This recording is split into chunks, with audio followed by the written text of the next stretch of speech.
Good evening. It is good to see everyone this evening. I'm glad we can be here and study together. We are going to look at one more character tonight in the book of Hebrews chapter 11 specifically. One more character that is mentioned, seemingly this one, out of the blue, meaning he doesn't seem like he has any right to be there. And we've talked about already, and so we kind of have a sense that that's kind of a theme, especially as we get further on in Hebrews 11, in that some of the characters are there specifically because they are flawed, and therefore it's a statement of contrast in many ways between the faith that they did show and their many flaws, and how God can still do something with faith even in flawed people. But we're looking tonight at Jephthah. Jephthah is such a fascinating character in a whole lot of ways. He's fascinating, for lack of anything else, because there's a lot we just don't know about his story. There's a lot that has been debated, and I'll just tell you right now, there's a lot that I still haven't quite figured out where I fall on some of those debates, and we'll talk about that more in just a moment. But let's talk about the story of Jephthah as we get into it tonight, and then we're going to just have a little bit of discussion as we try and pin some things down about why he is in Hebrews chapter 11. It's interesting, Jephthah's story kind of ties into what we talked about this morning. Because if you look at the very beginning of Judges 11, you find that Jephthah was not a legitimate son. He was the son of a prostitute. His father had gone into a prostitute, and out came Jephthah. And his half-brothers, his step-brothers, as a result, disowned him, stripped him of any inheritance with his father, and kicked him out.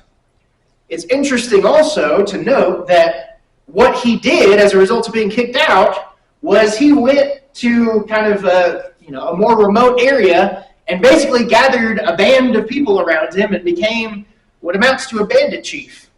Not super dissimilar, although it seems like the men that Jephthah hung out with were maybe a little less savory, but not super dissimilar to what David ends up doing once Saul kicks him out and he is forced to go on the run and kind of be on his own with a raiding party himself.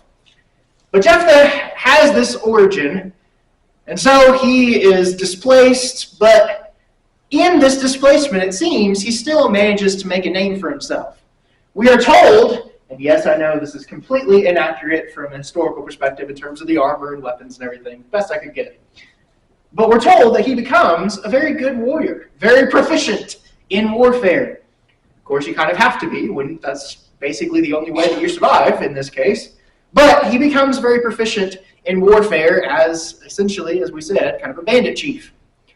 But as he is going about his life, making his living this way, it just so happens that the Ammonites, at this point in Israel's history, become oppressors of Israel. It was their turn as you spin the wheel of which Canaanite is going to oppress Israel this time, right? It seems like we've had just about all of them at this point. Well, now it's the Ammonites' turn. We've had the Midianites, we have had the Canaanites, we've had all these different ones. Now we have the Ammonites. They specifically seem to be giving trouble to those who have taken some of the lands on the east side of the Jordan, meaning on the side that originally wasn't going to be part of the Promised Land. But if you remember during that whole journey to the Promised Land, some of that land was taken and 2.5 tribes took it. Well, that seems to be the main area that is affected by this oppression in this particular case. As the Ammonites begin to oppress Israel, or at least Israel in that area, they call out, specifically his own stepbrothers, call out to Jephthah because they know that he is proficient in war, and they say, we want you to come and lead us so that we can defeat the Ammonites and remove this oppression. Of course, Jephthah says, you're the one who kicked me out. But in the course of the conversation, he says, well, if this happens, if I come and help you out with this, essentially you've got to restore me to my place as a legitimate son and the head of this group, family group, I guess you could say. Basically, he's saying, I want all the rights that the firstborn should have if he were legitimate. And they agree. And so he comes back to fight with them. He first approaches the leaders of the Ammonites as they are about to fight, however. And it's interesting to me, we don't talk about this part of Jephthah's story very much, but it's interesting to me that the account of his conversation with the Ammonites is recorded. A lot of those conversations aren't recorded. Just it seems like it's just kind of a random thing. But I think it's important for us to note what happens. Essentially, the Ammonites give their reason for attacking. This is their legitimizing reason, if you will. Every war, right, both sides have to come up with some reason to tell everyone this is why we're sending you out to die. Well, their reason is, you stole this land from us. However, Jephthah is not an idiot. He might be the son of a prostitute, but he is by no means an idiot. He tells them, because he knows his own history and the history of the area, he tells them, you never owned this land that you're invading.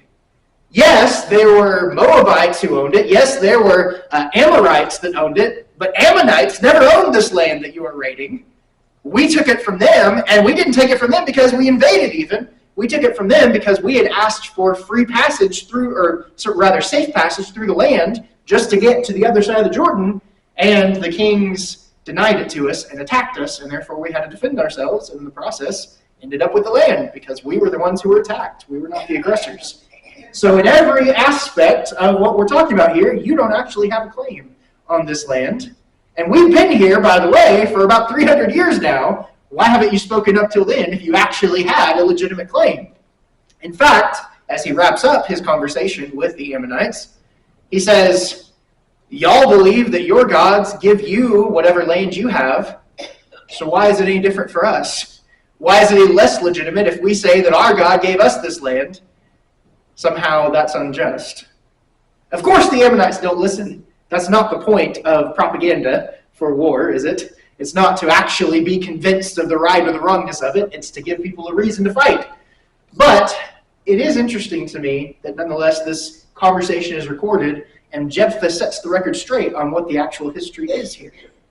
Nonetheless, the battle commences, or really the war, I guess you could say, commences. And Jephthah, beforehand, as he is raising the army, he is right there on the cusp of battle. And he says this, it says, the Spirit of the Lord comes on him, meaning he is empowered by God to accomplish this deliverance for Israel. But he responds in a unique way. He makes a vow to God right then and there as he is about to march to battle. He says, when I return home, if you give me the victory, anything or whatever, I guess we'd really say, whatever comes out of my doors first of my house when I return home, I will offer it as a burnt sacrifice to you, God. Now we'll talk a little bit more about that in a moment. But that is the vow he makes. Not an uncommon vow, by the way, in general.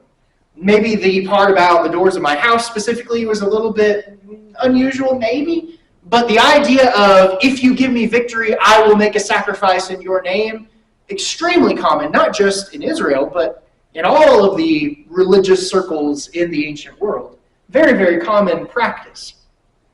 So he makes this vow, the battle commences, the war begins, and Jephthah is unilaterally successful. We don't hear of any kind of difficulty that he has in defeating the Ammonites and taking their cities and sending them packing in this whole battle, or in this whole conflict, rather. He is able, if I remember correctly, to sack like 20 different cities in this process, and several different things occur throughout that. Doesn't give us a whole lot of detail, but it gives us enough to know that he is successful. And so Jephthah returns home, having accomplished this great deliverance for Israel, showing, by the way, that, number one, his stepbrother's confidence in his abilities was not misplaced, and number two, that even the son of a prostitute can be successful in what he is asked to do in this way. Again, remember, this would have been hanging over Jephthah his whole life. Sometimes, maybe we're a little more sympathetic toward people who have backgrounds like that today. Not always, but maybe a little bit. They were not at that time. This would have been a mark of shame that would have defined him in many ways. And so the fact that he's able to rise above it in this case, to some extent, is a big deal for him in this society. But he returns home, and of course as he returns home, someone comes out to meet him from his house. Now, one of the questions, when he says, out of the doors of my house, is he talking about like his entire estate? Like, are there animals there, right? Like, or is he talking about like his actual house where only people would be in? in which case he was making a vow that he knew was going to involve a human being. We don't know exactly. There's debate on that. But we do know who does come out of the house. It is his daughter. We're told it's not just his daughter, but this is his only child. She comes out with tambourine. She is dancing in celebration of this great victory that her father has accomplished. And of course, his mood goes from joy and elation to despair all at once because he remembers his vow. And he very sorrowfully tells his daughter, "Oh, you've made me very sad because I made this vow that whoever comes out of my house, I will sacrifice, and I can't undo what I've done because it's a vow to the Lord." Now it's interesting, her response gives us the impression that she's not a child. She's the only child, in the sense the only offspring, but it doesn't seem like she's at least that young. She has a very seemingly mature concept of the idea of vows, the idea of what all this would involve. And so she responds simply saying, "You have to keep your vow to God. Just give me 2 months until you fulfill your vow to essentially mourn over what's happening, and then you can fulfill your vow." That's what happens, and we're told he fulfills his vow. Now, we'll get back to that as well in just a moment, because what exactly does that mean? It's interesting, however, Jephthah's story continues a little bit further. Of course, he does fulfill his vow. There's a memorial that continues for generations about his daughter who was sacrificed in this whole story. But after all those events, we see conflict continuing, in this case, between Jephthah and other Israelites. Other Israelites on the other side of the Jordan actually accuse him of leaving them out in this whole conflict. And so there's this whole thing where Jephthah and his followers, they essentially go to war, not by choice, against some of their own people. And part of how they manage to win is they seize the fords, the places that are low enough for people to cross the Jordan, and they give a speech test to their neighbors across the Jordan. Because by this time, remember, we are talking several hundred years that Israelites had been here. There have been dialect changes in some of the speech. And so they can't actually pronounce the word shibboleth. I think it's shibboleth is how they pronounce it, but it's actually pronounced shibboleth. I may be getting those confused. But anyway, they'll ask them, "Hey, say this word," and if they say it with the wrong dialect, then they kill them. And that's part of how they win. We don't really talk about that aspect of the story either. But that's essentially the story of Jephthah as recorded for us in Judges. Now, the part we're most familiar with, certainly, is Jephthah's vow. So let's start there as we begin discussing this idea. We already talked a little bit about the fact that this type of vow, in a very general sense, if you do this for me, I will make a sacrifice, is not uncommon. Why, though, would Jephthah make this specific vow? Let's brainstorm a little bit. What might be going through his mind?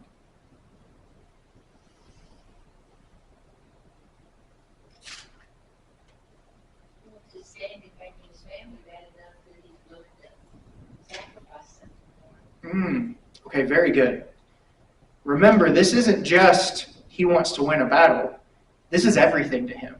This is reversing his entire life back to what, in his mind, it should always have been.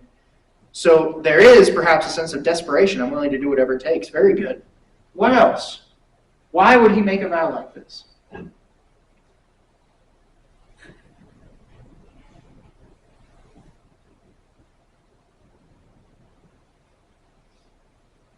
As we've said, of course, there is the possibility that the wording could mean, although it doesn't seem to, but it could mean like more of like his dwelling, and therefore like he's expecting the goats or the sheep to walk out the door or something like that. That seems less likely, but that's a possibility.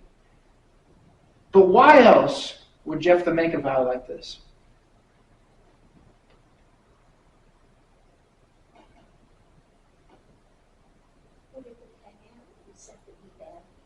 Okay, good. Clearly, the way he words the vow he believes that anything, any option that comes out the door, whether it's human or not, would be something he valued. Now, again, does he word it in such a way that he knows it's going to be human or that it could or could not be? That's a little vague. But clearly, he is expecting whatever comes out the door to be valuable to him.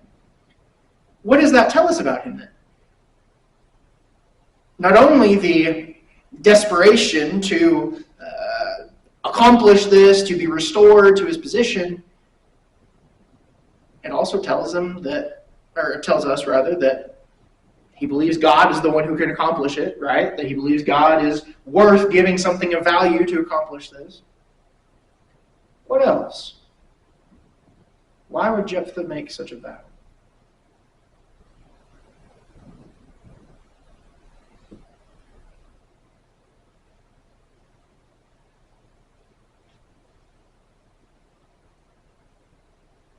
I say this purely jokingly, but I heard someone teach on Jephthah one time, and someone commented, well, he figured it was going to be his mother-in-law, not his daughter, that came out the door. All jokes notwithstanding, it's kind of terrible, but all jokes notwithstanding, I think that we've hit on some of the major ideas. Jephthah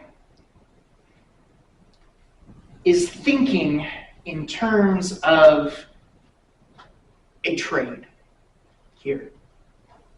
That is something, as we even talked about this morning a little bit with Rahab, that is something that's very common, not so much of Israel's relationship with God, but of the idea of God in general, or the gods in general, in the ancient world. Meaning, the gods only do things if I give them something in return. And so I'm going to make this transaction where I give to you and then you give something to me. That's why sacrifices were conducted in the pagan mind. Sacrifices in pagan circles, they weren't to forgive sins like we think of sacrifices. Sacrifices in pagan circles were, I give you this thing, I give you food, gods, and you give me, rain for my crops or whatever. And so it's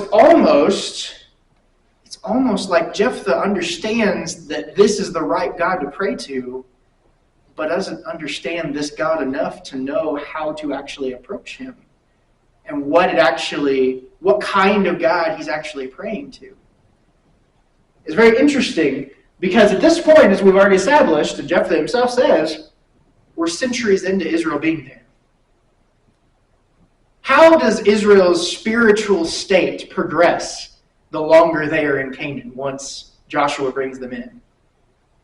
They become more faithful to God? Can't say that without laughing, right? So I would suggest that Israel in general, and Jephthah specifically, they are all losing a lot of their understanding, not just of the law and the details of the law, but their understanding of God's character.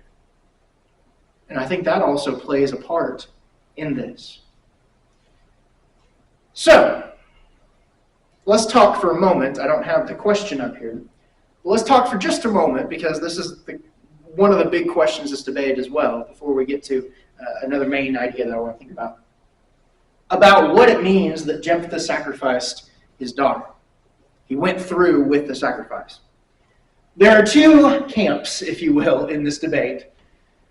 Frankly, you can make a good argument for both of them, and it doesn't destroy the text in either case, because there's a way to look at either one of them that doesn't cause a problem. So I respect those on both sides of the aisle. But there are two basic ideas. One is that Jephthah does literally exactly what he said at the beginning. He takes his daughter and he does what Abraham almost did to Isaac. He slits her throat, puts her on wood, and burns her. That is an option. I mean, it says specifically, explicitly, whatever comes out of my house, I will sacrifice as a burnt offering. And then it says later on, he fulfilled the vow that he had made. That is certainly an option. Now again, there are people who will debate one side or the other, so let me go ahead and give the other side. The other option, this comes both from a recognition that God was not pleased with human sacrifice, but also from a recognition of how this is described as the chapter wraps up. Notice when she goes to mourn, we're explicitly told she goes to mourn her virginity. Now, what does that mean? She goes to mourn her virginity. Well, it could mean a couple things. If she is about to be killed, it could mean she mourns the fact that since she is a virgin, that means her bloodline, her father's bloodline will not continue. It was, again, think about their society. Not this is necessarily a good thing, but the purpose of a woman at that time was to continue bloodlines, was to bear children, right? And so she is mourning the fact that she never got to fulfill that role in her life. But because of that, there is also an argument made in conjunction with the, I guess you could say, the redemption laws that we see in Leviticus and other places, that if someone is put in a position where a human might be sacrificed, for example, the firstborn, right? They are all dedicated to God, but they would be redeemed so that they weren't actually sacrificed as offerings. Perhaps when it says he fulfilled his vow, he fulfilled it in such a way that, maybe she has to remain a perpetual virgin, maybe this and that and the other, but she wasn't actually burned on an altar. There is a good argument to be made for both, and I have heard very convincing arguments from people I respect on both sides. I think it's interesting, and that's about all I'll say about that, because again, I haven't fully come down on one side or the other that I'm fully convinced yet.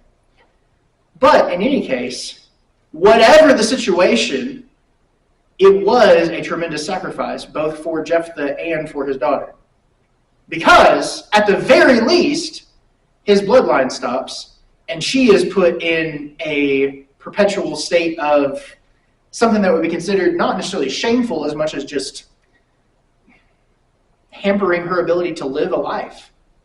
Now, maybe to us, especially from our perspective in the modern world, of okay, but that's better than dying. Okay, maybe she did die too, so either way.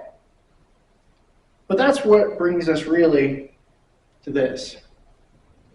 How did Jephthah show his faith, even despite his flaws? We think specifically of this vow. Whatever it was, it did not result in anything good. So why is Jephthah in Hebrews 11? How did he demonstrate faith?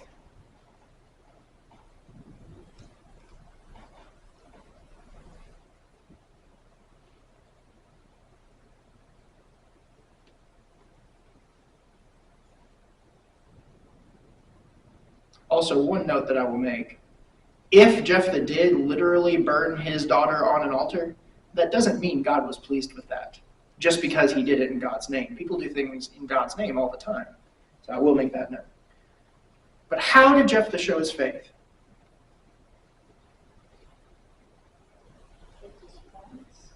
Okay. He did keep his promise, certainly. Even if it was a bad promise to keep, he did keep his promise. He viewed God as that important. I can't break this vow. What else?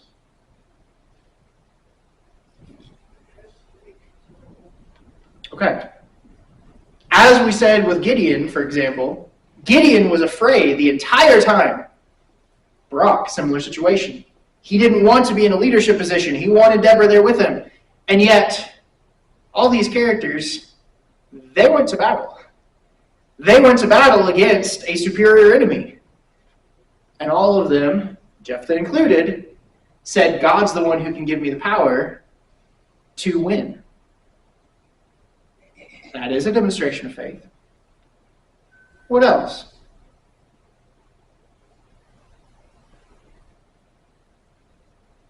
Any other ways that Jephthah showed his faith?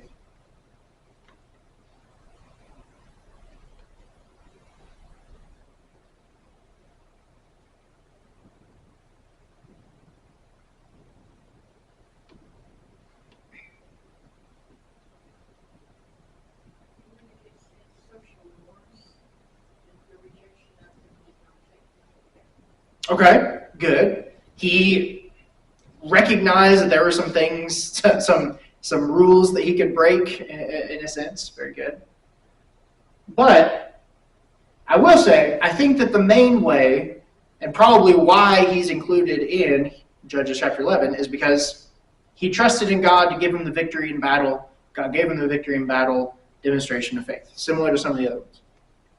But I want to draw us also back to what we mentioned that was kind of strange in his story. And that's that conversation between Jephthah and the Ammonites before the battle. If you read through that whole thing, we kind of summarized it. Who does Jephthah give credit to, not just for the battle that he's about to win? He gives credit to God for that. Who does God give credit to for Israel's history?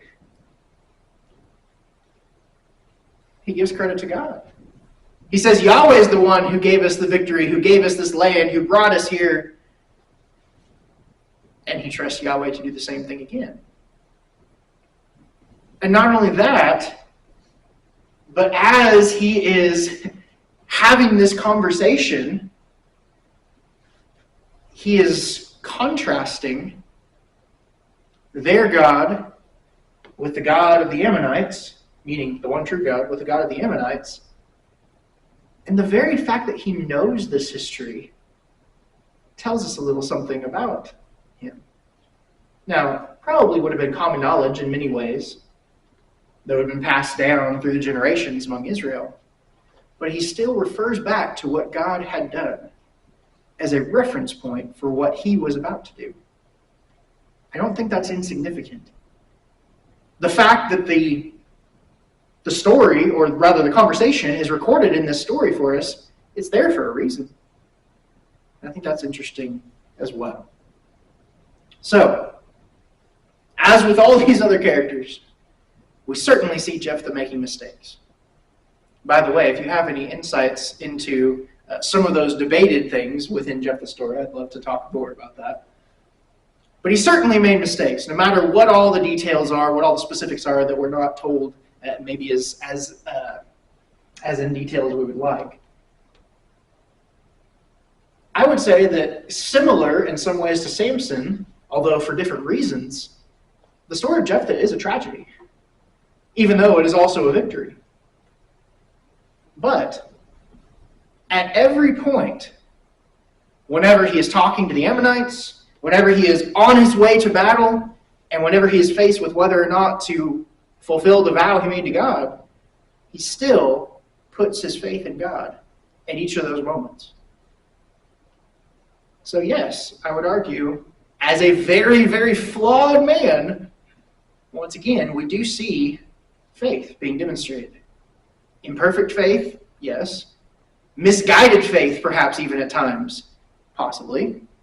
But faith, nonetheless. And remember, the whole message of Hebrews, what happened before was meant to foreshadow what God is making possible now. And we're supposed to learn from that. Any last thoughts before we wrap up of our discussion of Jephthah? Well, as always, the Lord's invitation is open. I hope that this encourages us, as we've been looking at these different figures for the last few weeks, to examine our own faith. We are also very flawed individuals. And yet, a little bit of faith gives God a lot of opportunity. So if there is something we can do to encourage you, to help strengthen you in whatever you might be facing, please let us know as we stand and sing together. Oh, do not let the word depart, and close thine eyes